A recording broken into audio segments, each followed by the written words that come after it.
Hello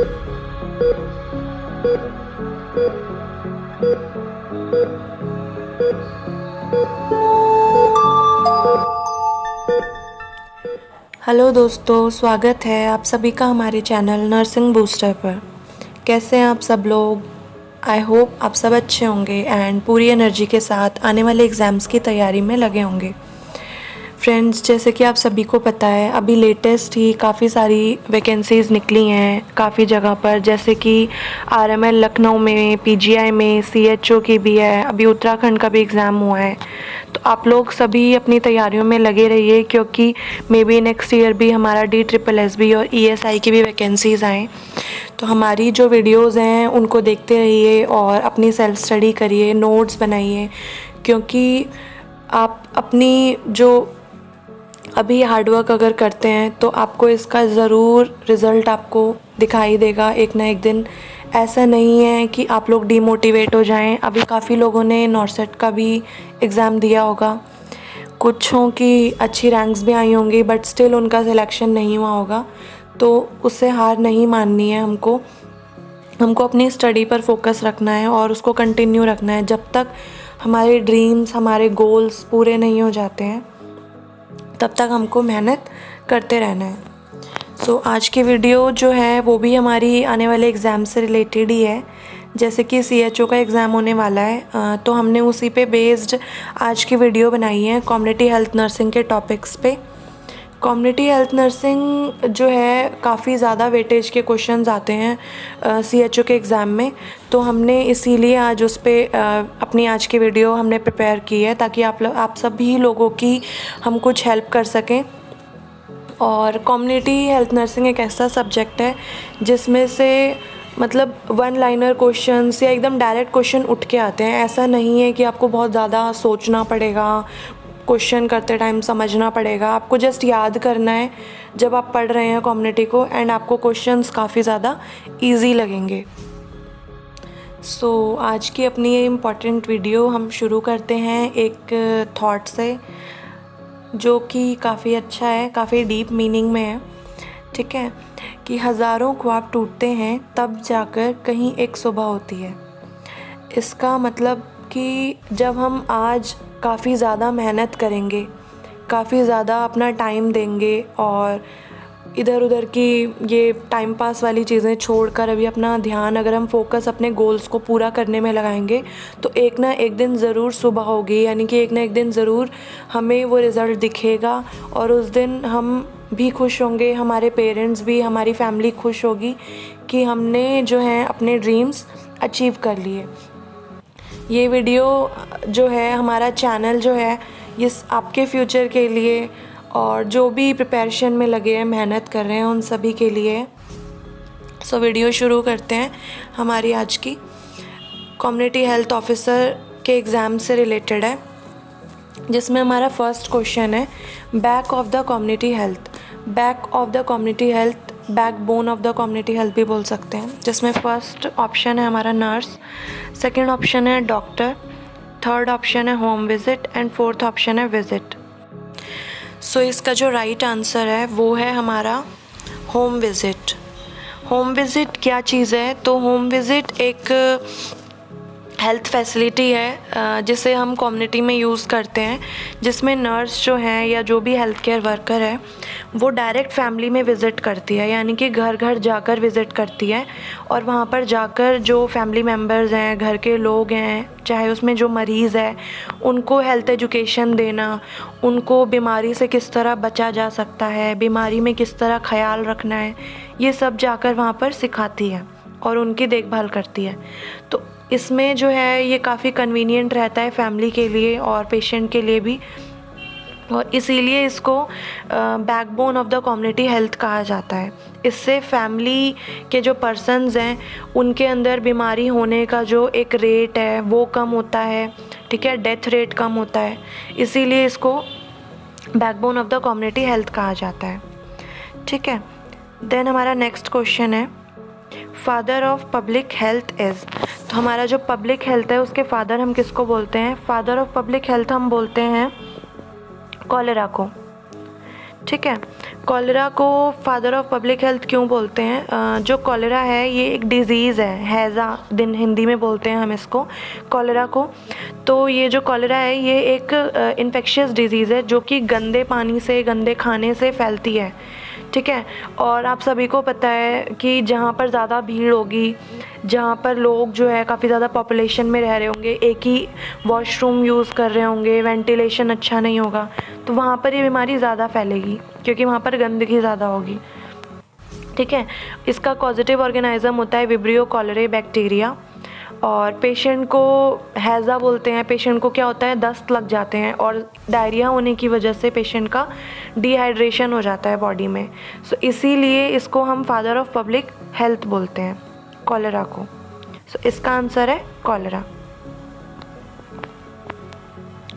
next हमारा question है father of epidemiology is.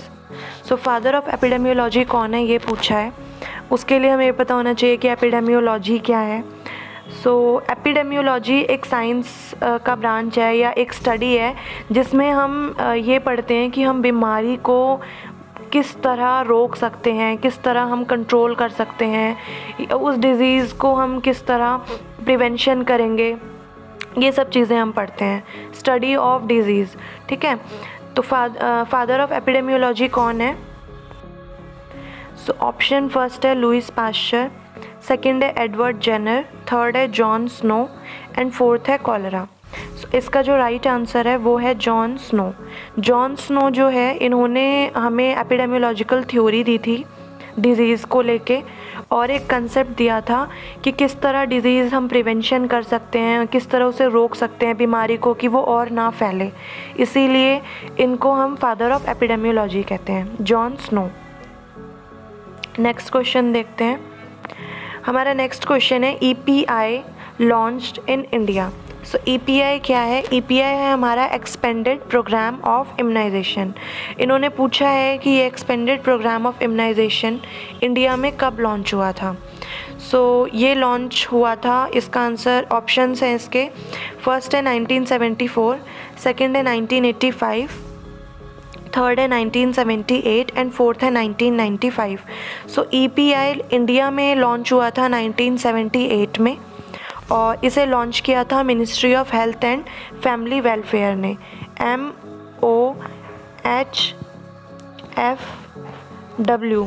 Exams में ये शॉर्ट फॉर्म भी यूज़ हो सकती है, तो इसकी फुल फॉर्म है ministry of health and family welfare. इसने लॉन्च किया था एक्सपेंडेड प्रोग्राम ऑफ इम्यूनाइजेशन को इंडिया में 1978 में। Next question is EPI launched by WHO in which year. यानी कि एक्सपेंडेड प्रोग्राम ऑफ इम्यूनाइजेशन को WHO ने किस साल में लॉन्च किया। सो किस साल में लॉन्च किया था? सो फर्स्ट ऑप्शन है 1978, सेकंड है 1985, थर्ड 1998 एंड फोर्थ है 1974। सो इसका करेक्ट आंसर जो है वो है 1974, ठीक है। दो चीज़ें हैं, जो WHO है, WHO ने वर्ल्ड हेल्थ ऑर्गेनाइजेशन ने वर्ल्ड में एक्सपेंडेड प्रोग्राम ऑफ इम्यूनाइजेशन को लॉन्च किया था 1974 में, जबकि इंडिया में ministry of health and family welfare ने लॉन्च किया था 1978 में, ठीक है। नेक्स्ट क्वेश्चन है NIS launched in which year. NIS की फुल फॉर्म क्या है? तो NIS है हमारा नेशनल इम्यूनाइजेशन शेड्यूल। जो इम्यूनाइजेशन लगता है बच्चों को, national immunisation schedule, universal immunisation schedule, ये किस साल लॉन्च हुआ था, ये हमारा क्वेश्चन है। सो फर्स्ट ऑप्शन है 1998, सेकंड ऑप्शन है 1978, थर्ड 1974 एंड फोर्थ है 1985। सो इसका जो करेक्ट आंसर है दैट इज़ 1985। NIS जो है नेशनल इम्यूनाइजेशन शेड्यूल, वो लॉन्च हुआ था 1985 में और यही इसका ऑब्जेक्टिव था कि वैक्सीनेशन देना है सभी चिल्ड्रन को थ्रू आउट द वर्ल्ड, सभी को वैक्सीनेशन जो है वो प्रोवाइड करवाना है। नेक्स्ट क्वेश्चन है how many vaccines come under NIS और UIP। इन्होंने पूछा है कि कितनी वैक्सीन्स जो हैं वो नेशनल इम्यूनाइजेशन शेड्यूल और यूनिवर्सल इम्यूनाइजेशन प्रोग्राम के अंदर आती हैं, यानी कि हम कितनी वैक्सीन्स उसमें इंक्लूड करते हैं। सो इसका जो फर्स्ट ऑप्शन है वो है 4, सेकंड है 5, थर्ड है 6 और फोर्थ है 7। तो आप सभी को पता होगा कि जो नेशनल इम्यूनाइजेशन शेड्यूल है वो वैक्सीन्स प्रोवाइड करवाता है 7 किलर डिजीज़ के लिए। 7 किलर डिजीज़ होती हैं हमारी, जिसमें फर्स्ट होती है हमारी मीज़ल्स, ठीक है। सेकंड होती है DPT के अंदर 3 वैक्सीन्स इंक्लूडेड है, डिप्थीरिया, पर्ट्यूसिस और टेटनस, ठीक है। 3 ये हो गई, एक मीज़ल्स हो गई। उसके अलावा TB, ट्यूबरक्लोसिस, पोलियोमाइलाइटिस और हेपेटाइटिस B। ये 7 किलर डिजीज़ हैं जिनके लिए वैक्सीनेशन यानी कि नेशनल इम्यूनाइजेशन शेड्यूल और यूनिवर्सल इम्यूनाइजेशन प्रोग्राम, इसके अंदर ये 7 किलर डिजीज़ के लिए वैक्सीन्स आती हैं और ये प्रोवाइड करवाई जाती हैं, ठीक है। सो इसका आंसर जो रहेगा वो रहेगा 7।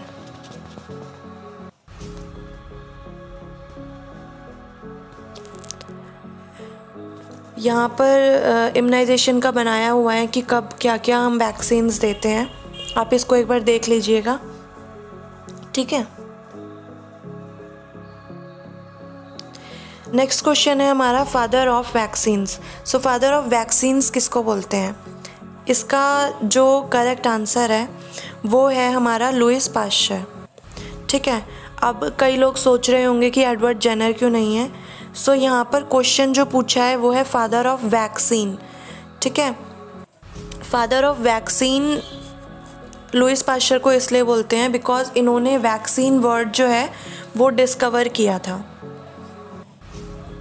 इसका आंसर है B, Lewis pasture. Next question है फादर ऑफ वैक्सीनेशन। अब यहाँ पर इन्होंने दूसरा क्वेश्चन है, ये जनरली हम ऐसे ही कंफ्यूज हो जाते हैं कि वैक्सीन है वैक्सीनेशन है, हमने याद किया हुआ है एडवर्ड जेनर और हम टिक कर देते हैं, ठीक है। सो इसमें इन्होंने पूछा है फादर ऑफ वैक्सीनेशन। अब वैक्सीनेशन का फादर कौन है? सो फर्स्ट ऑप्शन है Edward Jenner, second Robert Koch, third Louis Pasteur and fourth है जोसेफ लिस्टर। सो इसका करेक्ट आंसर है एडवर्ड जेनर, ठीक है। 2 चीज़ें हैं, इससे पहले जो हमारा क्वेश्चन था वो था फादर ऑफ वैक्सीन, तो जो वैक्सीन शब्द है वो दिया है लुईस पास्चर ने, जबकि जो वैक्सीनेशन टर्म है या फिर जो जिसने वैक्सीनेशन को इंट्रोड्यूस करवाया वो है एडवर्ड जेनर, क्योंकि इन्होंने सबसे पहली वैक्सीन का डिस्कवर किया था। पहली वैक्सीन इन्होंने ही खोजी थी जो है स्मॉल पॉक्स 1798 में, ठीक है। सो इसका राइट आंसर है Edward Jenner, father of vaccination. Next question है which vaccine comes first in world. Which vaccine came first in world, यानी कि वर्ल्ड में पूरी दुनिया में सबसे पहले कौन सी वैक्सीन आई थी। तो सबको पता है इसका आंसर, तो फिर भी देखते हैं। फर्स्ट ऑप्शन है चिकन पॉक्स, सेकेंड ऑप्शन है स्मॉल पॉक्स, थर्ड ऑप्शन है वेरिसेला एंड फोर्थ है रेबीज़। सो हम सबको पता है पहली वैक्सीन जो कि दुनिया में आई थी वो थी स्मॉल पॉक्स। स्मॉल पॉक्स पहली वैक्सीन थी, 1798 में आई थी और इसको डिस्कवर किया था एडवर्ड जेनर ने, इसीलिए एडवर्ड जेनर को हम फादर ऑफ वैक्सीनेशन भी कहते हैं, ठीक है। नेक्स्ट क्वेश्चन है which disease is eradicated from entire world. कौन सी बीमारी है जो कि पूरी दुनिया से इरेडिकेट हो चुकी है। इरेडिकेट का मतलब होता है ख़त्म हो जाना, जड़ से ख़त्म हो जाना। तो कौन सी बीमारी है जो कि पूरी तरीके से इस दुनिया से नष्ट हो चुकी है, ख़त्म हो चुकी है। सो फर्स्ट ऑप्शन है पोलियो, सेकंड है चिकन पॉक्स, थर्ड है मीज़ल्स और फोर्थ है small pox. So small pox है हमारी वो डिज़ीज़ जो कि अभी इस टाइम पर पूरे वर्ल्ड से इरेडिकेट हो चुकी है, यानी कि अब ये बीमारी पूरे वर्ल्ड में कहीं पर भी नहीं होती है और ये हट चुकी है और वर्ल्ड से ये इरेडिकेट हो गई थी 1980 में, ठीक है। सो इसका राइट आंसर है स्मॉल पॉक्स।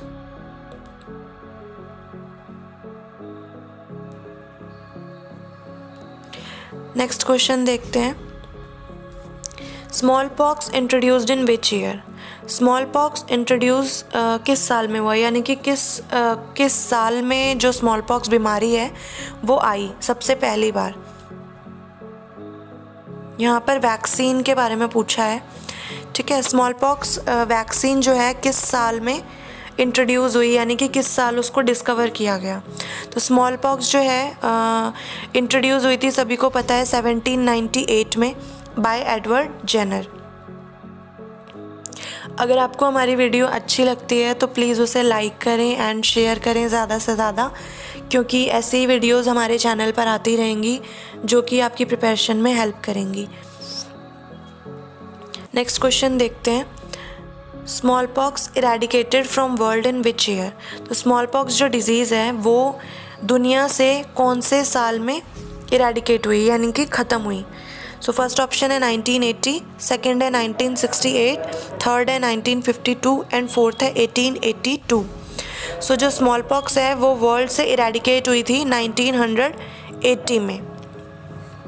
सो इसका करेक्ट आंसर है 1980। नेक्स्ट क्वेश्चन है small pox eradicated from India in which year? So India से कब इरेडिकेट हुई थी, यहाँ पर इन्होंने ये पूछा है। क्वेश्चन ऐसे ही कंफ्यूजिंग होते हैं, हम ध्यान से नहीं पढ़ते हैं और कुछ भी टिक करके आ जाते हैं। सो क्वेश्चन पढ़ना है पहले ध्यान से, उसके बाद आंसर देना है। यहाँ पर इन्होंने पूछा है कि इंडिया से कब स्मॉल पॉक्स ख़त्म हुआ। तो स्मॉल पॉक्स इंडिया से कब ख़त्म हुआ? फर्स्ट ऑप्शन है 1963, सेकंड 1982, थर्ड 1894 एंड फोर्थ है 1977। तो इंडिया से स्मॉल पॉक्स ख़त्म हुआ था 1977 में, जबकि वर्ल्ड से ख़त्म हुआ था 1980 में, ठीक है। नेक्स्ट क्वेश्चन है पोलियो एलिमिनेशन फ्रॉम इंडिया। अब यहाँ पर इन्होंने पूछा है कि पोलियो कब ख़त्म हुआ इंडिया से, यानी कि पोलियो नाम की जो बीमारी है वो इंडिया से कब चली गई, फिनिश हो गई। सो फर्स्ट ऑप्शन है 2000, सेकंड ऑप्शन है 2003, थर्ड ऑप्शन है 2018 एंड फोर्थ ऑप्शन है 2015। सो इसका जो करेक्ट आंसर है वो है डी, 2015। नेक्स्ट क्वेश्चन है which polio virus eradicated in India, यानी कि इंडिया से कौन सा पोलियो वायरस जो है वो ख़त्म हो चुका है। सो हमें पता होना चाहिए पहले तो पोलियो वायरस जो है उसके मेनली 3 वायरस होते हैं, P1, P2 और P3। पोलियो माइलाइटिस जो कि एक इन्फेक्शियस डिज़ीज़ है, शॉर्ट फॉर्म में हम पोलियो यूज़ करते हैं, बट इसका जो नेम है डिज़ीज़ का वो है पोलियो माइलाइटिस, ठीक है। ये एक हाईली इन्फेक्शियस डिज़ीज़ होती है, बहुत ज़्यादा तेज़ी से फैलने वाली, जिसका रीज़न यानी कि कॉजेटिव एजेंट होता है पोलियो वायरस। और ये पोलियो वायरस जो है 3 टाइप्स का होता है, इसके 3 स्ट्रेन्स होते हैं, P1, P2 और P3। और इसका जो मोड ऑफ ट्रांसमिशन होता है पोलियो का वो रहता है हमारा फीकल ओरल रूट, यानी कि ये फीकल ओरल रूट से फैलता है। जैसे कि जहाँ पर हाइजीन बहुत गंदी है और गंदा पानी यूज़ हो रहा है सैनिटेशन के लिए, खाना बनाने के लिए, खाना बनाने वाला पानी गंदा है, तो इन सब चीज़ों की वजह से ये बीमारी जो है फैलती है, ठीक है। अब हमारा क्वेश्चन इन्होंने पूछा था कि इंडिया में से कौन सा पोलियो वायरस है जो कि इरेडिकेट हो चुका है। सो इसमें ऑप्शन है P1, P2, P3 या फिर ऑल ऑफ द अबव। तो इसका जो करेक्ट आंसर है वो है हमारा पोलियो वायरस टाइप 2। तो P2 वायरस जो है, टाइप 2 वायरस, ये इरेडिकेट हो चुका है काफ़ी जगहों से और इंडिया से भी यही इरेडिकेट हुआ है, ठीक है। बाकी पोलियो को प्रिवेंट करने के लिए हम इम्यूनाइजेशन, वैक्सीनेशन करते हैं, और वैक्सीन्स में इसकी 2 टाइप की वैक्सीन्स प्रोवाइडेड हैं, जिसमें एक है ओरल पोलियो वैक्सीन और एक है इनएक्टिवेटेड पोलियो वैक्सीन। तो इनकी मदद से हम पोलियो को प्रिवेंट करते हैं। नेक्स्ट क्वेश्चन है पास्चराइजेशन टेक्निक डिस्कवर्ड बाय। जो पास्चराइजेशन टेक्निक है वो किसने डिस्कवर की थी? पास्चराइजेशन टेक्निक किसने डिस्कवर की थी? सो फर्स्ट ऑप्शन है रॉबर्ट कोच, सेकंड ऑप्शन है लुइस पास्चर, थर्ड ऑप्शन है जॉन सॉक एंड फोर्थ है A.W. ल्यूवेनहॉक। A.W. ल्यूवेनहॉक की फुल फॉर्म है एंटन वॉन ल्यूवेनहॉक। सो पास्चराइजेशन टेक्निक जो है वो हमें दी थी लुइस पास्चर ने इसको याद करना भी बहुत इजी है क्योंकि सरनेम से ही ये टेक्निक का नाम है, ठीक है। इसके अंदर हम ज़्यादा हाई हीट पे नहीं रखते हैं। जो भी हमारा सब्सटेंस है, जैसे कि हम मिल्क ही ले लेते हैं एग्जांपल, मिल्क जो है वो पास्चराइज किया जाता है, उसको हम एकदम हीट करते हैं और फिर कोल्ड करते हैं, जिसके ज़रिए उसके अंदर जो माइक्रो ऑर्गेनाइजम्स हैं वो डिस्ट्रॉय हो जाते हैं, ठीक है। इसका जो करेक्ट आंसर है that is Louis Pasteur. Next question है फादर ऑफ इम्यूनोलॉजी। तो फादर ऑफ इम्यूनोलॉजी कौन है, ठीक है। इम्यूनोलॉजी को हम इस तरह भी याद रख सकते हैं कि जो वैक्सीन्स है हमारी वो क्या प्रोवाइड करती हैं, हमें इम्यूनिटी देती हैं, ठीक है। तो फादर ऑफ वैक्सीनेशन कौन है हमारे, एडवर्ड जेनर है। सो फादर ऑफ इम्यूनोलॉजी भी कौन होंगे हमारे, एडवर्ड जेनर। सो इसका करेक्ट आंसर है Edward Jenner A. Father of immunology is Edward Jenner. इसको हम इसी तरह याद रखेंगे कि वैक्सीनेशन के फादर हैं एडवर्ड जेनर, सो इम्यूनोलॉजी के फादर भी कौन है, एडवर्ड जेनर। नेक्स्ट क्वेश्चन है फादर ऑफ माइक्रोस्कोप कौन है। So father of microscope is A Robert Koch, B Louis Pasteur, C Edward Jenner, fourth Anton van Leeuwenhoek. So father of microscope जो हैं वो हैं हमारे एंटन वॉन ल्यूवेनहॉक। इन्होंने microscope की खोज की थी।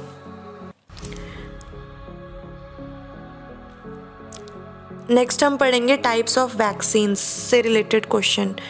तो इसमें हम ये भी कवर कर लेंगे वैक्सीन्स कौन कौन सी हैं, क्या हैं, और ये सब नॉलेज आपको मिल जाएगी।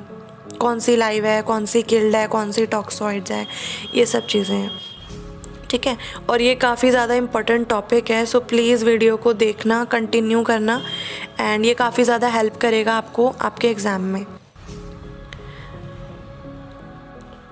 सो हमने यहाँ पर ट्रिक्स आपके लिए दे रखी हैं जिसके लिए आपको बहुत इजी हो जाएगा याद करना। याद नहीं हो पाता है कि कौन सी वैक्सीन है लाइव, कौन सी किल्ड है, और हम एग्ज़ाम में कंफ्यूज हो जाते हैं। सो हमने ट्रिक प्रोवाइड की हुई है जिसकी वजह से आपके लिए बहुत ज़्यादा इजी हो जाएगा, ठीक है। तो सबसे पहले लाइव वैक्सीन्स हैं। तो लाइव वैक्सीन के लिए ट्रिक है बॉय MMR, ठीक है। B से है BCG, O से है OPV, Y से है येलो फीवर, M से है मीज़ल्स, फिर M से है मम्प्स और R से है रुबेला, ठीक है। बॉय MMR जो है एक ट्रिक है जिसके ज़रिए आप लाइव वैक्सीन को याद रख सकते हैं। और सेकंड है हमारा किल्ड वैक्सीन्स। तो किल्ड वैक्सीन्स के लिए जो ट्रिक है वो है काफ़ी ज़्यादा सही है, जापान की खीर। इसमें जापान से आप याद रखना जापानीज़ एन्सेफेलाइटिस, ठीक है, ये किल्ड वैक्सीन है। देन की से आ जाएगा किल्ड पोलियो जो कि हमारा IPV होता है, इनएक्टिवेटेड पोलियो वैक्सीन। फिर K से है काइनासोर फॉरेस्ट डिजीज़, इसके लिए भी किल्ड वैक्सीन है। देन H से है हेपेटाइटिस B, I से है इन्फ्लुएंज़ा और R से है रेबीज़। तो ये सारी किल्ड वैक्सीन है। और बॉय MMR यानी कि BCG, OPV, yellow fever, measles, mumps और रुबेला, ये सारी लाइव वैक्सीन है। इसको सेव कर लेना, स्क्रीनशॉट ले लेना, जो भी है आपको इसको लिख लेना अपने नोट्स में। इससे बहुत ज़्यादा आराम से आपको याद हो जाएंगी कि कौन सी लाइव है, कौन सी किल्ड है, आप आराम से डिफ्रेंशिएट कर पाओगे, ठीक है। नेक्स्ट देखते हैं इससे related question. So first question है all are live vaccines except. तो इन्होंने पूछा है कि सभी लाइव वैक्सीन्स हैं सिवाय एक के। एक्सेप्ट जहाँ लिखा हो हमने एक्सेप्ट पे ध्यान देना है। क्वेश्चंस देने वाले इसी तरह कंफ्यूज करते हैं और हम जल्दीबाजी में कुछ भी आंसर टिक करके आ जाते हैं, ठीक है। सो एक्सेप्ट लिखा हुआ है यानी कि सभी लाइव वैक्सीन है बट एक नहीं है, तो हमने उस एक को टिक करना है। सो फर्स्ट ऑप्शन है BCG, सेकंड ऑप्शन है रोटा यानी कि रोटा वायरस की जो वैक्सीन आती है, C है हमारा रेबीज़ और D है हमारा येलो फीवर। सो लाइव वैक्सीन होती क्या है, लाइव वैक्सीन्स जान लेते हैं। लाइव वैक्सीन्स जो हैं ऐसी वैक्सीन्स हैं जिनको लाइव माइक्रो ऑर्गेनिज़म से बनाया जाता है, ठीक है। जो माइक्रो ऑर्गेनिज़म है क्या करते हैं कि उसका जो पैथोजेनेसिटी है यानी कि उसकी जो बीमारी फैलाने की शक्ति है उसको हम कम कर देते हैं और उसके बाद उसको हम उसी से हम वैक्सीन बनाते हैं, ठीक है। और फिर बॉडी में उसको इंट्रोड्यूस करवाते हैं वैक्सीन्स के ज़रिए, जैसे कि BCG हो गया, OPV हो गया जो पोलियो वैक्सीन है ओरल वाली, ठीक है, और रोटा वायरस की वैक्सीन हो गई। तो इनके ज़रिए पेशेंट को जो है इम्यूनिटी मिलती है। और हम क्या करते हैं, जो लाइव माइक्रो ऑर्गेनिज़म्स हैं उसको हम इंट्रोड्यूस करवाते हैं, इसीलिए इसको लाइव वैक्सीन बोलते हैं, ठीक है। तो इसके अंदर BCG है फर्स्ट ऑप्शन। BCG हम सबको पता है लाइव वैक्सीन होती है। रोटा वायरस ये भी लाइव वैक्सीन होती है। C है हमारा रेबीज़ और D है हमारा येलो फीवर। येलो फीवर भी लाइव वैक्सीन है। इसके अंदर जो लाइव वैक्सीन नहीं है वो है हमारी रेबीज़। रेबीज़ की जो वैक्सीन है वो किल्ड वैक्सीन होती है, ठीक है। तो इसका आंसर है रेबीज़, C। नेक्स्ट क्वेश्चन है which route is preferred for BCG vaccine, यानी कि हम BCG वैक्सीन जो कि हमारी एक लाइव वैक्सीन है उसको देने के लिए कौन सा रूट प्रेफर करते हैं। रूट यानी कि ज़रिया, किस ज़रिए से, किस तरीके से हम BCG वैक्सीन को पेशेंट को देते हैं। सो फर्स्ट ऑप्शन है SC यानी कि सबक्यूटेनियस। सेकेंड ऑप्शन है लेफ़्ट डेल्टॉइड, ये R नहीं है, ठीक है। सेकेंड ऑप्शन है लेफ़्ट डेल्टॉइड। थर्ड ऑप्शन है राइट डेल्टॉइड। और फोर्थ ऑप्शन है IM यानी कि इंट्रामस्कुलर। सो BCG सबको पता है। BCG जो है हमारा हम इंट्राडर्मली पेशेंट को देते हैं और इंट्राडर्मल रूट से दिया जाता है। इंट्राडर्मल रूट से देते हैं और कहाँ देते हैं, बाएं हाथ पे यानी कि लेफ़्ट हैंड पे, लेफ़्ट हैंड की डेल्टॉइड मसल पे देते हैं। तो इसका जो करेक्ट आंसर है वो है लेफ़्ट डेल्टॉइड, ठीक है। सभी को ये बहुत इजीली पता होगा, BCG का जो टीका है TB के लिए लगता है और ट्यूबरकुलोसिस से प्रिवेंट करता है, ठीक है। एक्स्ट्रा पल्मोनरी TB से और लेप्रेसी से भी प्रिवेंट करता है हमें BCG वैक्सीनेशन जो लगता है बचपन में। सो ये वाला निशान सबके हाथ पर होगा। ये निशान जो है ये BCG वैक्सीनेशन की वजह से ही आता है। और BCG वैक्सीनेशन जो है वो लगाया जाता है लेफ़्ट हैंड की डेल्टॉइड मसल पे इंट्राडर्मल रूट से 15 डिग्री एंगल पर, ठीक है।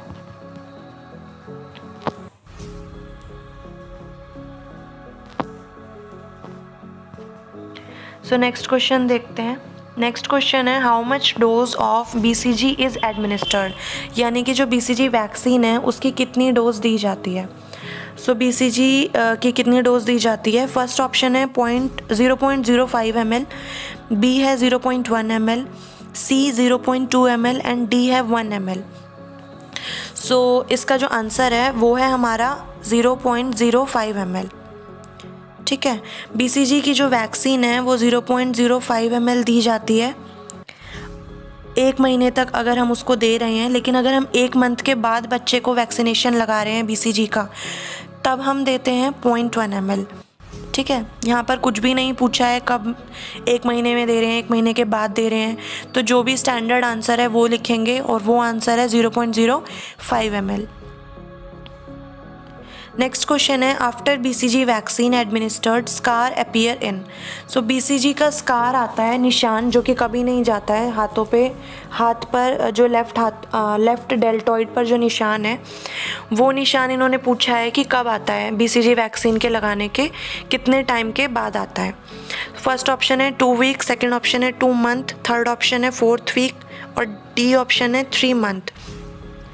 सो इसका जो करेक्ट आंसर है वो है जो स्कार डेवलप होता है वो डेवलप होता है 2 मंथ के बाद, 2 महीने लग जाते हैं वो स्कार वो नेक्स्ट क्वेश्चन है which vaccine administered at 9 months. कौन सी वैक्सीन है जो कि 9 महीने पर दी जाती है। A है BCG, B measles, C polio and D है विटामिन A। सो वैक्सीन जो कि 9 महीने पे दी जाती है, इसका जो आंसर है वो है मीज़ल्स। मीज़ल्स वो वैक्सीन है जो कि 9 मंथ्स पे बच्चे को प्रोवाइड करवाई जाती है इम्यूनाइजेशन शेड्यूल के अकॉर्डिंग। अब कंफ्यूज होने की ज़रूरत नहीं है विटामिन A और मीज़ल्स में, क्योंकि इन्होंने यहाँ पर पूछा है वैक्सीन कौन सी है। सो वैक्सीन हमारी मीज़ल्स है। विटामिन A जो है वो एक सप्लीमेंटेशन है, ठीक है, जो कि हम मीज़ल्स के साथ देते हैं, क्योंकि मीज़ल्स जो है वो विटामिन A डेफिशिएंसी क्रिएट करता है और मीज़ल्स अगर हो जाता है और विटामिन ए की भी कमी होगी तो फिर पेशेंट को, बच्चे को ब्लाइंडनेस हो सकती है। ठीक है, इसीलिए हम मीज़ल्स के साथ विटामिन ए का सप्लीमेंटेशन प्रोवाइड करवाते हैं एट 9 मंथ्स। ये मीज़ल्स का वाइल दिया हुआ है, MMR वैक्सीन का वाइल, मीज़ल, मम्स और रुबेला। नेक्स्ट क्वेश्चन है रूट फॉर मीज़ल्स वैक्सीन, यानी कि हम जो मीज़ल्स वैक्सीन है वो कौन से रूट से देते हैं। रूट कोई सा भी हो सकता है। सो ए है हमारा IM, B है SC, C है ID और D है IV। सभी वैक्सीन्स का रूट अलग अलग होता है। जैसे कि BCG वैक्सीन का रूट जो था वो ID था, यानी कि इंट्राडर्मली 15 डिग्री पे जो दिया जाता है इंजेक्शन।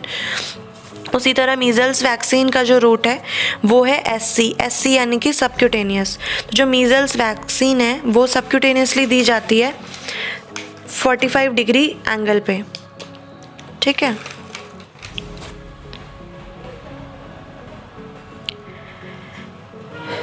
नेक्स्ट दिया हुआ है यहाँ पर नेशनल इम्यूनाइजेशन शेड्यूल। तो एक बार इसको रीड कर लेते हैं। नेशनल इम्यूनाइजेशन शेड्यूल में सबसे पहले वैक्सीन है। वैक्सीन में फर्स्ट है BCG। ठीक है, BCG की फुल फॉर्म है बैसिले कैलमिटे गुएरिन। ये BCG जो वैक्सीन है ये या तो बर्थ पे दी जाती है, जब बच्चा पैदा हुआ है तुरंत, या फिर जितना जल्दी हो सके 1 साल के अंदर अंदर, एट बर्थ और as early as possible till 1 year of age. Dose कितनी रहती है तो 0.1 ml रहती है, और अगर 1 महीने तक दे रहे हैं तो 0.05 ml until 1 month of age. ठीक है, और अगर उसके बाद दे रहे हैं, यानी कि अगर हम 1 महीने के अंदर अंदर दे रहे हैं तो 0.05 ml देंगे, पर अगर उसके बाद दे रहे हैं यानी कि 1 साल के अंदर अंदर तो हम देते हैं 0.1 ml। इंट्राडर्मली दिया जाता है लेफ़्ट डेल्टॉइड मसल पर। सेकेंड वैक्सीन है हेपेटाइटिस बी की। तो जो हेपेटाइटिस बी है इसकी, जब इसको बर्थ पे दिया जाता है जितना जल्दी हो सके 24 घंटे के अंदर अंदर, 0.5 ml इसकी डोज होती है, और इसको IM दिया जाता है, इंट्रामस्कुलर रूट से दिया जाता है। जो थाई है हमारी बेबी को देते हैं, तो बेबी का जो इंट्रामस्कुलर है वो उसकी थाई पर देते हैं, एंटेरोलेटरल साइड पर। ठीक है, फिर थर्ड वैक्सीन है OPV यानी कि ओरल पोलियो वैक्सीन। इसको भी बर्थ पर देते हैं जितना जल्दी हो सके, पहले 15 दिन के अंदर अंदर 2 ड्रॉप्स देते हैं, 2 बूंद पिलाते हैं पोलियो की, ओरली देते हैं इसको भी। देन आती है ओरल पोलियो वैक्सीन की फर्स्ट, सेकंड और थर्ड डोज। तो जो फर्स्ट, सेकंड और थर्ड डोज है ये 6 हफ्ते, 10 हफ्ते और 14 हफ्ते पे लगती है। यानी कि जो पहली डोज है वो लगती है 6 वीक्स पे, सेकंड डोज लगती है 10 वीक्स पे और थर्ड डोज लगती है 14 वीक्स पे। 2 ड्रॉप्स पिलाई जाती हैं ओरली। ठीक है, नेक्स्ट वैक्सीन है इनएक्टिवेटेड पोलियो वैक्सीन IPV। ये 14 हफ्ते पर लगती है, 0.5 ml इंट्रामस्कुलरली। ये भी वहीं लगती है थाई की मसल पे, वेस्टस लैटरलिस, इंट्रामस्कुलरली। ठीक है, नेक्स्ट वैक्सीन है पेंटावेलेंट 1, 2 एंड 3। पेंटावेलेंट यानी कि एक ऐसी वैक्सीन जो कि अपने अंदर 5 वैक्सीन्स को इंक्लूड करता है। ठीक है, तो पेंटावेलेंट जो है इसकी फर्स्ट, सेकंड और थर्ड डोज सेम 6, 10वें और 14वें हफ्ते पर लगती है, और इसका जो डोज होता है वो होता है 0.5 ml इंट्रामस्कुलर, सेम थाई पर लगाते हैं। देन नेक्स्ट है रोटा वायरस वैक्सीन। अब जो रोटा वायरस वैक्सीन है जो कि एक लाइव वैक्सीन है, इसकी भी सेम 3 डोजेज़ लगती हैं, 6ठे हफ्ते पे, 10वें हफ्ते पे और 14 हफ्ते पे, और डोज रहती है 0.5 ड्रॉप्स, 5 बूंदे पिलाते हैं, क्योंकि ये एक ओरल वैक्सीन है, रोटा वायरस की वैक्सीन, तो इसको ओरली हम 5 ड्रॉप्स देते हैं। फिर 9 महीने पे मीज़ल्स की पहली डोज आती है। ठीक है, और 5 साल तक दे सकते हैं। अगर इसको 9 से 12 महीने के बीच में हम अगर बच्चे को नहीं दे पाते हैं तो इसको 5 साल की उम्र तक भी दिया जा सकता है मीज़ल्स को। और मीज़ल्स जो वैक्सीन है ये सबक्यूटेनियसली लगाई जाती है सीधे हाथ के अपर आर्म पर, और 0.5 ml इसकी डोज रहती है। ठीक है, साथ ही साथ 9 मंथ्स पर मीज़ल्स के साथ हम विटामिन ए का सप्लीमेंटेशन भी देते हैं, जो कि रहता है 1 ml 1 lakh international unit orally. ठीक है, विटामिन ए का 1 ml पिलाया जाता है बच्चे को 9 महीने पे मीज़ल्स की वैक्सीन के साथ ही। फिर चिल्ड्रन के लिए आता है, ये जो ऊपर शेड्यूल पड़ा ये इन्फेंट्स के लिए था, इन्फेंट्स यानी 1 साल तक के बच्चों के लिए, और नीचे चिल्ड्रंस के लिए है, चिल्ड्रन यानी कि जो बड़े बच्चे हैं, ठीक है। इसमें इनकी फर्स्ट वैक्सीन है DPT, जिसका बूस्टर लगता है 16 से 24 महीने के बीच में, 0.5 ml डोज रहती है और इंट्रामस्कुलरली इसको लगाया जाता है anterolateral side of mid thigh पे। फिर OPV बूस्टर आता है, 16 से 24 महीने पे ही दिया जाता है इसको, 2 ड्रॉप्स पिलाई जाती हैं सेम ओरली। मीज़ल्स की सेकेंड डोज लगाई जाती है 16 से 24 महीने के बीच में, 0.5 ml subcutaneously right upper arm पर। और विटामिन ए की डोज दी जाती हैं, ठीक है, 16 महीने पे with DPT and OPV booster, और 2 ml दिया जाता है। यानी कि जो विटामिन ए है उसकी सिर्फ पहली डोज होती है जो कि 1 ml होती है, उसके बाद जितनी डोज लगती हैं वो 2 ml की होती हैं। और 1 ml का मतलब है 1 लाख इंटरनेशनल यूनिट्स, 2 ml देते हैं तो 2 लाख इंटरनेशनल यूनिट हो जाता है। ओरली देते हैं इसको विटामिन ए की ड्रॉप्स को, ठीक है। सो इसको एक बार आप देख लेना और नोट डाउन कर लेना, अगर आपको इसको नोट डाउन करना है या आप ऐसे ही देख सकते हैं। सो नेक्स्ट क्वेश्चन है, which vitamin should be given with measles vaccine, यानी कि कौन सा विटामिन है जो कि मीज़ल्स वैक्सीन के साथ दिया जाता है या दिया जाना चाहिए। इसका फर्स्ट ऑप्शन है विटामिन ए, बी है विटामिन डी, सी है विटामिन के और डी है विटामिन बी। सो अभी हमने पढ़ा पीछे जो यूनिवर्सल इम्यूनाइजेशन शेड्यूल है कि विटामिन ए दिया जाता है मीज़ल्स वैक्सीन के साथ 9 मंथ्स पे, बिकॉज मीज़ल्स जो है वो विटामिन ए की डेफिशिएंसी करता है, इसीलिए हम विटामिन ए की ड्रॉप्स जो है एक सप्लीमेंटेशन की तरह मीज़ल्स की वैक्सीन के साथ देते हैं 9 मंथ्स पर। नेक्स्ट क्वेश्चन है, how many dose administered of vitamin according to NIS, यानी कि विटामिन ए जो कि हम मीज़ल्स के साथ देते हैं, तो जो विटामिन ए है उसकी कितनी डोजेस दी जाती हैं अकॉर्डिंग टू NIS यानी कि नेशनल इम्यूनाइजेशन शेड्यूल, उसके हिसाब से कितनी डोजेस दी जाती हैं। तो फर्स्ट ऑप्शन है 1 ml, सेकेंड ऑप्शन है 2 ml, थर्ड ऑप्शन है 9 ml और फोर्थ ऑप्शन है 7 ml। सो इसका करेक्ट आंसर है ए 1 ml। 1 ml देते हैं, 1 ml का मतलब है 1 लाख इंटरनेशनल यूनिट्स। मीज़ल्स के साथ देते हैं 9 महीने पे विटामिन ए का सप्लीमेंटेशन ड्रॉप्स देते हैं 1 ml, which means 1 lakh international units, ठीक है। नेक्स्ट क्वेश्चन से पहले हमारा दे रखा है विटामिन ए सप्लीमेंटेशन शेड्यूल क्या रहता है, तो ये है हमारा कि 8 महीने से 11 महीने के बीच में अगर हम देते हैं तो 1 लाख इंटरनेशनल यूनिट देते हैं एक बार, और 12 महीने से 5 साल के बीच में हम देते हैं तो उसकी जो डोज़ रहती है वो रहती है 2 लाख इंटरनेशनल यूनिट। यहाँ पर 1 ml जो है वो फर्स्ट डोज जाती है और उसके बाद जितनी भी डोज जाती हैं वो जाती हैं 2 ml, और जो 2 डोज देते हैं हम विटामिन ए की उसके बीच में 6 महीने का गैप होना चाहिए, यानी कि हम हर 6 महीने में विटामिन ए की डोज़ देते हैं 2 ml की, 2 लाख इंटरनेशनल यूनिट की 5 साल तक, ठीक है। ये विटामिन ए की ड्रॉप्स हैं।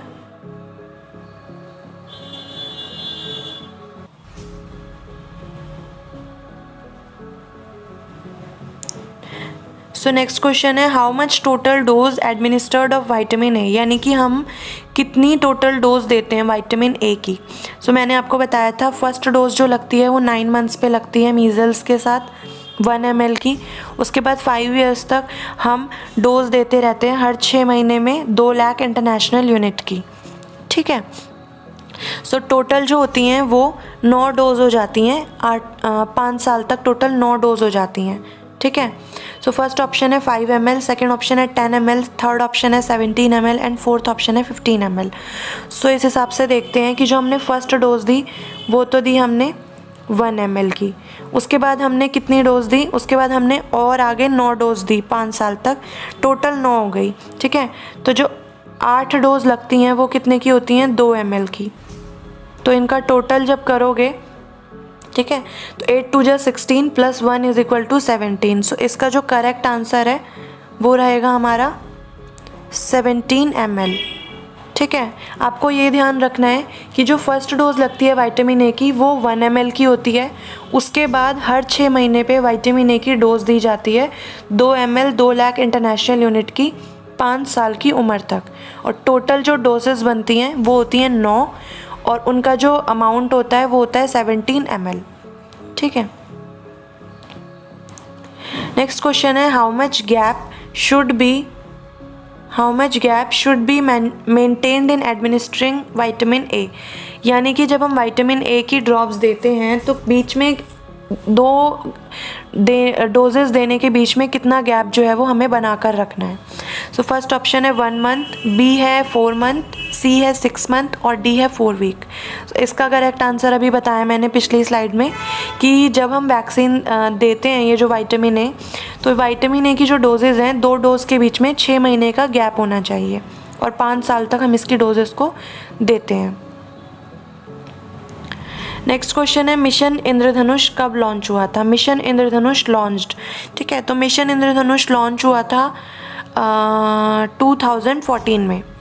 ठीक है, mission Indradhanush was launched in December 2014।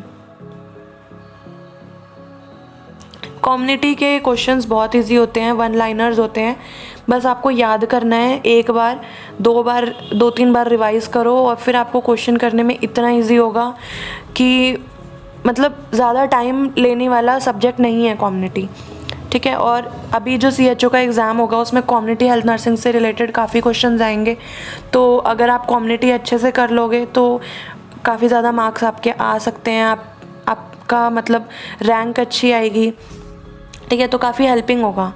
So mission इंद्रधनुष जो है, मिशन इंद्रधनुष 7 डिजीज़ को अब कंटेन करता है। जैसे कि इंद्रधनुष रेनबो होता है 7 कलर्स का, उसी हिसाब से बनाया हुआ है कि वैक्सीनेशन देता है 7 बीमारियों को लेके। ठीक है, measles, polio, pertussis, tetanus, TB, diphtheria और हेपेटाइटिस बी। तो 7 डिजीज़ के लिए मिशन इंद्रधनुष प्रिवेंशन प्रोवाइड करता है। नेक्स्ट क्वेश्चन है विच स्ट्रेटेजी केम इन मिशन इंद्रधनुष। तो मिशन इंद्रधनुष में कौन सी स्ट्रेटेजी यूज़ की जाती है या कौन सी स्ट्रेटेजी काम में लेते हैं। सो फर्स्ट ऑप्शन है विद अप, सेकेंड ऑप्शन है क्लीन अप, थर्ड ऑप्शन है कैच अप एंड फोर्थ है एलिमिनेट अप। सो मिशन इंद्रधनुष में जो स्ट्रेटेजी यूज़ की जाती है वो है कैचअप। कैचअप स्ट्रेटेजी यूज़ करते हैं। कैचअप से रिलेटेड है कि जल्दी से जल्दी जो है कैच करें, यानी कि जो वैक्सीन्स हम प्रोवाइड करवाएं, सभी जितने भी बच्चे हैं और प्रेग्नेंट लेडीज़ हैं, ठीक है, इन्फेंट्स हैं, इनको सभी को हम इम्यूनाइज़ करवा सकें, वैक्सीनेट करवा दें। तो ये स्ट्रेटेजी जो है ये मिशन इंद्रधनुष में यूज़ की जाती है। नेक्स्ट क्वेश्चन है pentavalent come in which year, यानी कि जो पेंटावेलेंट वैक्सीन है ये कौन से साल में आई थी। तो पेंटावेलेंट एक कॉम्बिनेशन है 5 वैक्सीन का, जिसमें DPT आता है, हेपेटाइटिस बी आता है, HIV आता है, और एक वैक्सीन से ही 5 डिजीज़ को प्रिवेंट किया जाता है। ठीक है, तो ये कौन से साल में आई थी ये इन्होंने पूछा है। फर्स्ट ऑप्शन है 2014, सेकंड 2016, थर्ड 2018 एंड फोर्थ है 2020। सो पेंटावेलेंट जो है 2014 में आई थी, जो कि प्रोटेक्शन देती है 5 डिजीज़ के लिए। नेक्स्ट क्वेश्चन है which vaccine is not included in pentavalent, यानी कि कौन सी वैक्सीन पेंटावेलेंट में इंक्लूड नहीं की जाती है। तो पेंटावेलेंट 5 वैक्सीन पड़ी थी अभी, DPT, hepatitis B, HIV। DPT में 3 ऑलरेडी आती हैं, डिप्थीरिया, पर्ट्यूसिस एंड टेटनस, 3 ये हो गई, चौथी हेपेटाइटिस बी होती है और 5वीं होती है HIV। तो इन्होंने पूछा है पेंटावेलेंट में कौन सी नहीं आती है। तो फर्स्ट ऑप्शन है HIV, सेकंड है टेटनस, C है BCG और D है पर्ट्यूसिस। सो इसका करेक्ट आंसर है BCG। BCG जो है पेंटावेलेंट वैक्सीन में इंक्लूडेड नहीं है। ये पेंटावेक PFS के नाम से आती है, 0.5 ml की 1 डोजेज प्री फिल्ड सिरिंज। ठीक है, इसके अंदर ये 5 जो डिजीज़ हैं उसके लिए प्रिवेंशन के लिए ये वैक्सीन बनाई गई है। Diphtheria, tetanus, pertussis, hepatitis B and haemophilus influenza type B, HIV vaccine. ठीक है, पेंटावेक के नाम से आती है, पेंटावेलेंट वैक्सीन बोलते हैं। By immunisation which type of immunity enhance. इन्होंने पूछा है कि इम्यूनाइजेशन की वजह से कौन सी इम्यूनिटी है जो कि बढ़ती है। ठीक है, एनहेंस का मतलब होता है बढ़ना, अच्छा होना। तो इम्यूनाइजेशन जो है उसके ज़रिए हम कौन सी इम्यूनिटी को बूस्ट करते हैं या अच्छा करते हैं। सो फर्स्ट है हमारा एक्टिव, सेकंड है पैसिव, थर्ड है एक्टिव आर्टिफिशियल और फोर्थ है पैसिव आर्टिफिशियल। तो इम्यूनाइजेशन जो है वो करवाती है हमारी एक्टिव आर्टिफिशियल इम्यूनिटी। ठीक है, इम्यूनाइजेशन एक्टिव आर्टिफिशियल इम्यूनिटी के अंदर आता है। सो इसका राइट आंसर है सी। फिर नेक्स्ट क्वेश्चन है which type of immunoglobin transfer from mother to foetus via placenta. ठीक है, यानी कि माँ से बच्चे को प्लेसेंटा के ज़रिए कौन सा इम्यूनोग्लोबिन मिलता है। तो फर्स्ट ऑप्शन है IgA, सेकंड है पैसिव, थर्ड है IgG और फोर्थ है IgM। सो इसका जो करेक्ट आंसर है वो है IgG। IgG वो इम्यूनोग्लोबिन है जो कि माँ से बच्चे को मिलता है प्लेसेंटा के ज़रिए। ठीक है, ओ सॉरी IgG है, मैंने गलत टिक कर दिया। इसका करेक्ट आंसर है IgG। ठीक है, IgG इकलौता इम्यूनोग्लोबिन है जो कि प्लेसेंटा को क्रॉस कर सकता है और माँ से बच्चे को मिलता है। नेक्स्ट क्वेश्चन है which type of immunoglobin transfer via breast milk. इन्होंने पूछा है कि कौन सा इम्यूनोग्लोबिन है जो कि माँ के दूध से ट्रांसफ़र होता है बच्चे में। सो फर्स्ट ऑप्शन है IgA, सेकंड है IgG, थर्ड है IgM एंड फोर्थ है IgD। सो इसका करेक्ट आंसर है IgA। IgA जो है हमारा वो इम्यूनोग्लोबिन है जो कि सभी सिक्रीशंस में पाया जाता है, जैसे कि टीयर्स हो गए और मदर मिल्क हो गया, सलाइवा हो गया, इसीलिए इसको हम सिक्रेटरी इम्यूनोग्लोबिन भी बोलते हैं। और ये IgA जो है ये माँ के दूध से बच्चे को मिलता है, इसीलिए माँ का दूध जो है पहला गाढ़ा दूध जिसे हम कोलेस्ट्रम भी बोलते हैं, वो बच्चे के लिए काफ़ी ज़्यादा इम्पोर्टेंस रखता है क्योंकि वो बच्चे को इम्यूनिटी प्रोवाइड करता है।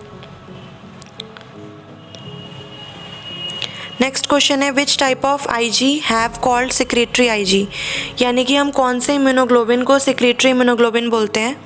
सो ये मैंने लास्ट स्लाइड में ही बताया है कि सिक्रेटरी इम्यूनोग्लोबिन हम IgA को बोलते हैं बिकॉज ये सभी सिक्रीशंस में प्रेजेंट होता है, जो भी हमारी बॉडी की सिक्रीशन है जैसे कि gastric juice, tears, human milk, saliva, इन सभी में ये प्रेजेंट होता है इम्यूनोग्लोबिन A, इसीलिए इसको सिक्रेटरी इम्यूनोग्लोबिन बोलते हैं। यहाँ पर इम्यूनोग्लोबिन की क्लासिफिकेशन दी हुई है हमने। ठीक है, पहला इम्यूनोग्लोबिन है IgA। IgA जो है ये सिक्रीट होता है म्यूकस में, सलाइवा में, टीयर्स यानी कि आंसू, कोलेस्ट्रम में जो कि मदर का फर्स्ट मिल्क होता है। ठीक है, और ये पैथोजेंस जो होते हैं जो कि बाहर से आते हैं, माइक्रो ऑर्गेनिजम्स, ठीक है, पैथोजेंस जो कि बीमारी करते हैं उनको डिस्ट्रक्ट करता है। तो ये IgA जो है इसी को हम सिक्रेटरी इम्यूनोग्लोबिन भी बोलते हैं। नेक्स्ट है हमारा IgD। IgD B cell receptor है और ये स्टिमुलेट करता है रिलीज़ ऑफ IgM। ठीक है, नेक्स्ट है IgE। IgE जो है इम्यूनोग्लोबिन E, ये बाइंड करता है मास्ट सेल्स पे और बेसोफिल्स पे, जो बेसोफिल्स पे और मास्ट सेल्स पे बाइंड करके ये एलर्जिक जो सिचुएशंस होती हैं, एलर्जिक कंडीशंस, उनमें देखने को मिलता है ये। ठीक है, एंटी पैरासाइटिक एक्टिविटी में और एलर्जी में। फिर है IgG। IgG जो है बाइंड करता है फैगोसाइट्स पे और हमारी बॉडी का जो मेन एंटीबॉडी होती है सेकेंडरी रिस्पॉन्स के लिए वो होती है IgG, यानी कि बॉडी में जब भी कोई पैथोजन एंटर करता है तो उसके लिए जो सेकेंडरी रिस्पॉन्स आता है वो आता है IgG का। ये मेन ब्लड एंटीबॉडी है सेकेंडरी रिस्पॉन्स के लिए, साथ ही साथ ये प्लेसेंटा को क्रॉस करती है और बच्चे में जाती है मदर से। फिर है next IgM। IgM fixes complement main antibody of primary responses, यानी कि IgM जो है हमारी ये मेन एंटीबॉडी होती है प्राइमरी रिस्पॉन्स दिखाने के लिए। दूसरा ये B सेल रिसेप्टर होती है और ये सबसे बड़ी एंटीबॉडी भी होती है। M से याद रखना है आपको, सबसे बड़ी से मैक्रो, तो सबसे बड़ी एंटीबॉडी कौन सी है? IgM। ठीक है, तो नेक्स्ट क्वेश्चन है which type of hyper sensitivity is also called delayed hyper sensitivity, यानी कि हम कौन सी हाइपर सेंसिटिविटी को डिलेड हाइपर सेंसिटिविटी भी बोलते हैं। तो इसके ऑप्शंस है type 1, type 2, then type ID and fourth option है टाइप 4। तो इसका जो करेक्ट आंसर है वो है टाइप 4। टाइप 4 को हम डिलेड हाइपर सेंसिटिविटी रिएक्शन भी बोलते हैं, ठीक है। तो आंसर जो है वो है D type 4 is also called delayed hyper sensitivity reaction. इसको याद करने का भी एक ट्रिक है, एसिड से हम याद रखेंगे हाइपर सेंसिटिविटी रिएक्शंस को। ए से होता है एनाफिलैक्सिस, सी से होता है साइटोटॉक्सिक, ठीक है, और आई से होता है इम्यून कॉम्प्लेक्स एंड डी से होता है डिलेड टाइप। यानी कि जो टाइप 1 है वो है ए एनाफिलैक्सिस, जितने भी एलर्जिक कंडीशंस होती हैं, ठीक है, वो इसमें आती हैं। तो फर्स्ट जो होता है टाइप 1 हाइपर सेंसिटिविटी रिएक्शन, वो एनाफिलैक्टिक रिएक्शन भी बोल सकते हैं उसको। Then type 2 hyper sensitivity reaction, जिसको हम बोलते हैं साइटोटॉक्सिक रिएक्शन, यानी कि जहाँ पर बॉडी जो है ऐसी एंटीबॉडीज़ बनाती है जो अपनी ही बॉडी के सेल को डैमेज करते हैं, डिस्ट्रक्ट करते हैं। थर्ड होता है आई से इम्यून कॉम्प्लेक्स। तो थर्ड हाइपर सेंसिटिविटी रिएक्शन जो है टाइप 3, उसको हम इम्यून कॉम्प्लेक्स भी बोल सकते हैं। यहाँ पर हमारा इम्यून सिस्टम ही इस तरह काम करता है कि वो हमारी बॉडी को ही नुकसान पहुंचाता है, ठीक है। Then type 4 hyper sensitivity reaction को हम डिलेड टाइप भी बोलते हैं, बिकॉज इसमें जो रिएक्शन आता है वो लेट में आता है थोड़ा, ठीक है, इसीलिए इसको डिलेड बोलते हैं। सो इसको जो याद रखने का एक तरीका है वो हम एसिड से याद रख सकते हैं। हाइपर सेंसिटिविटी रिएक्शन जब हमारी बॉडी ने जो रिएक्शन देना था, एक नॉर्मल रिएक्शन देना था, उससे ज़्यादा कहीं रिएक्शन देती है, यानी कि ज़्यादा सेंसिटाइज हो जाते हैं सेल्स हमारी बॉडी की एंटीबॉडीज़, तो उसको हम बोलते हैं हाइपर सेंसिटिविटी रिएक्शन, ठीक है। नेक्स्ट क्वेश्चन देखते हैं, विच type of hyper sensitivity is also called immediate hyper sensitivity. तो इमीडिएट हाइपर सेंसिटिविटी हम किसको बोलते हैं, इन्होंने ये पूछा है। फर्स्ट ऑप्शन है type 1, second type 2, third type 3 और फोर्थ ऑप्शन है टाइप 4। तो इसका जो करेक्ट आंसर है वो है टाइप 1।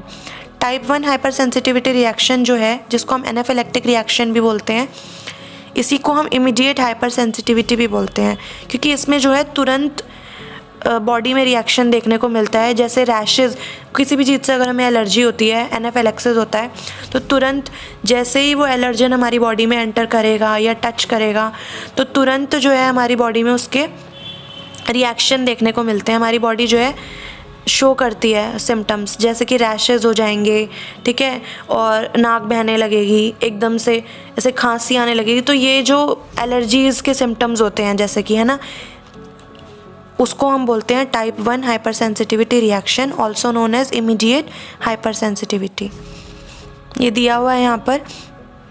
हाइपर सेंसिटिविटी रिएक्शन है टाइप 1, जिसमें आता है IgE मीडिएटेड होता है ये, ठीक है, और क्विक ऑनसेट होता है। जैसे ही एक्सपोजर होगा तुरंत जो है ये रिएक्शन देखने को मिलता है। इसको एलर्जिक भी बोलते हैं, और ये देखने को मिलेगा जहाँ पर बी स्टिंग्स, जो मधुमक्खी काट जाती है, ठीक है। किसी को अगर लेटेक्स से एलर्जी होती है, लेटेक्स जो कि हमें ग्लव्स में देखने को मिलता है, ठीक है, और कुछ मेडिकेशंस जैसे कि पेनिसिलिन। तो टाइप 1 हाइपर सेंसिटिविटी रिएक्शन जो है वो तुरंत आता है एक्सपोजर होते ही, और ये IgE मीडिएटेड होता है। देन आता है टाइप 2, जिसको हम साइटोटॉक्सिक भी बोलते हैं या एंटीबॉडी मीडिएटेड भी बोलते हैं। इसके एग्जाम्पल होते हैं हीमोलाइटिक रिएक्शन, हीमोलाइटिक रिएक्शंस जो कि अपने ही ब्लड के लिए आ जाते हैं, ठीक है, जहाँ पर हीमोलाइटिक रिएक्शंस जैसे कि RH इनकम्पैटिबिलिटी होता है इसका एग्जाम्पल, ठीक है, गुड पास्चर सिंड्रोम हो गया, और हाइपर एक्यूट ग्राफ्ट रिजेक्शन, ये सभी जो हैं जहाँ पर साइटोटॉक्सिक्स, यानी कि जो सेल्स हैं हमारी बॉडी उसी को डैमेज करने लग जाती है, अपने ही सेल्स को, तो उसको बोलते हैं हम type 2 hyper sensitivity reaction. Then type 3 है इम्यून कॉम्प्लेक्स बोल सकते हैं, IgG IgM मेडिएटेड बोल सकते हैं। इसमें क्या होता है कि इम्यून कॉम्प्लेक्स डिपॉजिट होते हैं और वो फिर डैमेज पहुंचाने लग जाते हैं। इसमें आता है hyper sensitivity pneumonitis, systemic lupus erythematosus, polyarthritis nodosa, serum sickness. Then type 4 आता है डिलेड बोलते हैं इसको हम, और सेल मीडिएटेड बोलते हैं, यानी कि इसमें जो रिएक्शन आते हैं हाइपर सेंसिटिविटी रिएक्शन वो देर में आते हैं। अब इसमें फर्स्ट है एग्जाम्पल क्रोनिक ग्राफ्ट रिजेक्शन, जैसे कि कोई भी ग्राफ्ट लगाया था तो उसका काफ़ी देर में जाके रिजेक्शन हुआ है। और पीपीडी टेस्ट आता है हमारा protein purified protein derivative test, जो कि हम टीबी में करते हैं, also known as Mantoux test. ठीक है, देन नेक्स्ट है हमारा tuberculin test show which type of hyper sensitivity. इन्होंने पूछा है कि जो ट्यूबरकुलिन टेस्ट करते हैं हम वो कौन सी टाइप की हाइपर सेंसिटिविटी दिखाता है। ट्यूबरकुलिन टेस्ट, जिसको हम मॉन्टॉक्स टेस्ट भी बोलते हैं, परक्विट टेस्ट भी बोलते हैं, ये टेस्ट ट्यूबरकुलोसिस का एक स्क्रीनिंग टेस्ट होता है और इसका रिज़ल्ट जो है वो 48 से 72 घंटे, अगर क्वेश्चन में आता है तो 72 आवर्स हम देखेंगे, 72 आवर्स के बाद इसका रिज़ल्ट देखते हैं ट्यूबरकुलिन टेस्ट का। सो ऑप्शंस हैं type C, type D, type B या फिर टाइप ए। तो ट्यूबरकुलिन टेस्ट जो होता है ये टाइप 4 हाइपर सेंसिटिविटी का एग्जाम्पल होता है। टाइप, इसका आंसर है type D. Type 4 hyper sensitivity यानी कि डिलेड हाइपर सेंसिटिविटी का टाइप होता है ट्यूबरकुलिन टेस्ट। नेक्स्ट क्वेश्चन है lepromin test show which type of hyper sensitivity. Lepromin test क्या चीज़ है? तो लैप्रामिन टेस्ट हम लेप्रेसी के लिए करते हैं, स्क्रीनिंग टेस्ट, एक सेंसिटिविटी टेस्ट होता है, ये भी सेम जैसे कि हमारा ट्यूबरकुलिन टेस्ट था वैसा ही होता है, और इसका रिज़ल्ट भी हम 48 से 72 घंटे के बाद देखते हैं। ठीक है, तो लैप्रामिन टेस्ट जो है किस टाइप की हाइपर सेंसिटिविटी दिखाता है? सेम उसी की तरह ट्यूबरकुलिन टेस्ट की तरह टाइप 4 हाइपर सेंसिटिविटी रिएक्शन। ठीक है, नेक्स्ट क्वेश्चन है कॉम्प्लिकेशन ऑफ मीजल्स वैक्सीन। तो मीजल्स वैक्सीन की कॉम्प्लिकेशन क्या है, इन्होंने ये पूछा है। फर्स्ट ऑप्शन है टॉक्सिक शॉक सिंड्रोम, सेकंड है एनसीफेलाइटिस, थर्ड है vitamin A deficiency and fourth है डायरिया, फिफ्थ है ऑल ऑफ द अबव। ठीक है, तो मीजल्स वैक्सीन की जो कॉम्प्लिकेशंस होती हैं वो पूछी हैं। सो मीजल्स जो है ये एक लाइव वैक्सीन होती है और बहुत ही हाईली एफिशिएंट होती है सिंगल डोज में। ठीक है, इसकी कॉम्प्लिकेशन टॉक्सिक शॉक सिंड्रोम भी है, एनसीफेलाइटिस भी है। ठीक है, सब एक्यूट स्क्लेरोजिंग पेनएन्सेफेलाइटिस है इसकी कॉम्प्लिकेशन, विटामिन ए डेफिशिएंसी भी है और डायरिया भी है, यानी कि चारों जो हैं इसके कॉम्प्लिकेशंस हैं। सो हमारा जो करेक्ट आंसर जाएगा वो जाएगा ऑल ऑफ द अबव पर। तो करेक्ट आंसर है E, all of the above. So next question है BCG vaccine provide immunity for. इन्होंने पूछा है बीसीजी वैक्सीन इम्यूनिटी कितने टाइम के लिए देती है। सो फर्स्ट ऑप्शन है 10 ईयर, सेकंड है 15 ईयर, थर्ड है 20 ईयर एंड फोर्थ है लाइफ टाइम। सो बीसीजी वैक्सीन जो है वो सिर्फ और सिर्फ इम्यूनिटी प्रोवाइड करती है 20 ईयर्स तक, 20 साल तक। ठीक है, उसके बाद इम्यूनिटी वो प्रोवाइड नहीं करती है, यानी कि जो हमें बीसीजी की वैक्सीन लगती है एट बर्थ वो इम्यूनिटी देती है ह्यूमन को 20 ईयर्स तक। नेक्स्ट क्वेश्चन है which vaccine provide life time immunity, यानी कि कौन सी वैक्सीन है जो कि लाइफ टाइम इम्यूनिटी प्रोवाइड करती है। तो फर्स्ट ऑप्शन है मीजल्स, सेकंड है बीसीजी, थर्ड है ओपीवी एंड फोर्थ है टेटनस। तो कौन सी वैक्सीन है जो कि लाइफ टाइम इम्यूनिटी प्रोवाइड करती है? सो इसका करेक्ट आंसर है मीजल्स। मीजल्स है जो कि सिंगल शॉट हमारी बॉडी को लाइफ टाइम इम्यूनिटी देती है। नेक्स्ट क्वेश्चन है मीजल्स वैक्सीन डेवलप्ड इन। तो मीजल्स वैक्सीन जो है वो कैसे डेवलप होती है ये पूछा है। फर्स्ट ऑप्शन है duck embryo, second sheep embryo, C chick embryo और डी है डिप्लॉयड सेल। तो जो मीजल्स वैक्सीन है वो चिक के एम्ब्रियो से बनाई जाती है। ठीक है, चिक जो कि मुर्गी बोल सकते हैं या मुर्गी का बच्चा, उससे बनाई जाती है। चिक एम्ब्रियो जो होता है, ठीक है, मुर्गी का जो बच्चा होता है एम्ब्रियो उसका, उससे बनाई जाती है मीजल्स की वैक्सीन। इसका करेक्ट आंसर है सी। नेक्स्ट क्वेश्चन है measles vaccine not administer to children if they have allergy to. तो मीजल्स वैक्सीन हम बच्चों को नहीं देंगे अगर उनको एलर्जी होती है ए पल्सेस, बी एग, सी प्रोटीन या डी लैक्टोज। इन्होंने पूछा है कि अगर बच्चे को इन चारों में से किस में से एलर्जी होगी तो हम मीज़ल्स वैक्सीन नहीं देंगे। तो इसका करेक्ट आंसर जो है वो रहेगा एग, क्योंकि अभी हमने पढ़ा कि मीज़ल्स की जो वैक्सीन है वो चिक एम्ब्रियो से बनाई जाती है। तो जो बच्चा एग से एलर्जिक होगा उसको हम ये वैक्सीन नहीं देते हैं। नेक्स्ट क्वेश्चन है dissolve BCG vaccine discarded after. तो जो हम BCG वैक्सीन यूज़ करते हैं जिसको नॉर्मल सलाइन के साथ डिज़ोल्व किया जाता है उसको कितने टाइम के बाद डिस्कार्ड करते हैं, ये हमारा क्वेश्चन है। सो ऑप्शंस हैं 2 आवर्स, 4 आवर्स, 6 आवर्स या फिर 8 आवर्स। सो इसका करेक्ट आंसर है 4 आवर्स। BCG वैक्सीन को अगर हमने डिज़ोल्व कर दिया है नॉर्मल सलाइन के साथ तो हमें उसको 4 घंटे के अंदर अंदर यूज़ करना है। अगर हम नहीं कर पाते हैं तो हमें उसे 4 आवर्स के बाद डिस्कार्ड करना है। तो फ्रेंड्स, आज की वीडियो यहीं पर ख़त्म होती है। आई होप आपको वीडियो अच्छी लगी होगी। अगर अच्छी लगी तो प्लीज़ इसे लाइक करें और कमेंट करें और ज़्यादा से ज़्यादा शेयर करें। एंड हमारा चैनल अगर आपने अभी तक सब्सक्राइब नहीं किया है तो प्लीज़ इसे सब्सक्राइब करें, क्योंकि इसी तरह की वीडियोस हम अपने चैनल पर लाते रहेंगे। Thank you. For more visit Nursing Booster makes you perfect.